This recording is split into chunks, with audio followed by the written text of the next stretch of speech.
তো ভাই আসসালামু আলাইকুম। আপনাদের সঙ্গে দেখা যাচ্ছে এই যে আমি আর আমার নাম হলো মোহাম্মদ সাফায়াত হোসেন। হ্যাঁ, আপনারা হচ্ছে কি ভিডিওটা অবশ্যই লাইক সাবস্ক্রাইব করবেন। আজকে আমি হচ্ছে মাদ্রাসায় যেত মাদ্রাসায়। হ্যাঁ, সেটা হলো দাউদা কোমরের মাদ্রাসা পীর সাহেবের স্টার প্লাস মার্কেট পিছনে।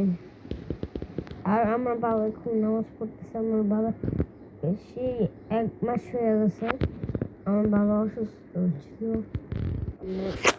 আমার বাবার হচ্ছে মানে অনেক প্রেশার হয়েছে।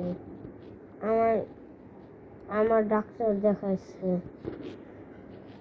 অনেক প্রেশার হয়েছে। আমি কি করবো দেখে বাবাকে ইব্রাহিম কার্ডিয়াককে নিয়ে গেছে। আমার জন্য অনেক প্রোগ্রাম ছিল। আর পরে হচ্ছে কি আপনাদের সাথে দেখা হতে যাচ্ছে। See you, bye by.